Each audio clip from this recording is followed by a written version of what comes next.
hello hello खैर है बाबा जी ਅੱਜ ਮੁੜ ਇੱਥੇ ਆਇਆ ਬੇਟਾ ਹੁਣ ਜਾ ਬੈਠੇ ਯਾਰ ਖੈਰ ਹੈ ਇੱਥੇ ਇੱਕ ਦੋ ਕੋਠੀਆਂ ਸੀਗੀਆਂ ਅੱਛਾ ਤੇ ਉਹ ਚੈੱਕ ਕਰਨ ਆਇਆ ਸੇਲ ਹੋ ਰਹੀਆਂ ਨੇ ਕਹਿੰਦੇ ਉਹ ਚੈੱਕ ਕਰਨਾ ਪਰ ਪਸੰਦ ਨਹੀਂ ਆਈ ਲੈਣੀ ਖੁਦ ਲੈਣੀ ਆ ਜੀ ਯਾਰ ਬਾਬਾ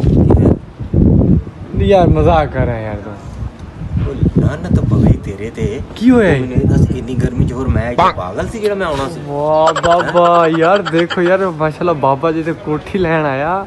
ਹੁਣ ਵੇਖੋ ਗਈ ਤੁਸੀਂ ਦੱਸੋ ਬਈ ਬਾਬਾ ਇੱਥੋਂ ਕਿਹੜੀ ਲਵੇ ਤੁਸੀਂ ਕਮੈਂਟ 'ਚ ਦੱਸਿਓ ਤੇ ਬਾਬਾ ਯਾਰ ਮੇਰੇ ਕੋਈ ਪਸੰਦ ਨਹੀਂ ਇੱਥੋਂ ਨਹੀਂ ਪਸੰਦ ਮੈਨੂੰ ਤਾਂ ਪਸੰਦ ਆਇਆ ਵਾ ਯਾਰ ਤੈਨੂੰ ਪਸੰਦ ਆ ਮੈਨੂੰ ਨਹੀਂ ਪਸੰਦ ਤੂੰ ਕਿਹੋ ਜਿਹੀ ਲੈਣਾ ਚਾਹੁੰਦੀ ਹੈ ਯਾਰ ਤਕਰੀਬਨ ਭਾਈਜਾਨ ਕੋਠੀ ਹੋਵੇ ਤੇ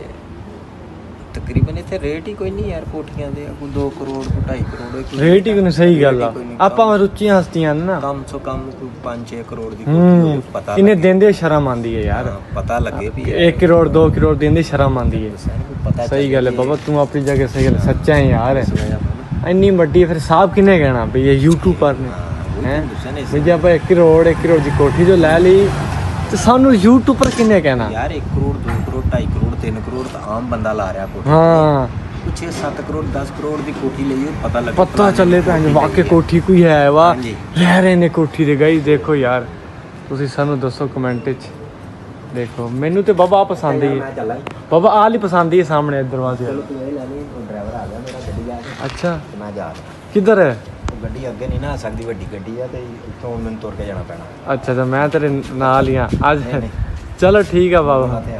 ਚਲੋ ਠੀਕ ਆ ਓਕੇ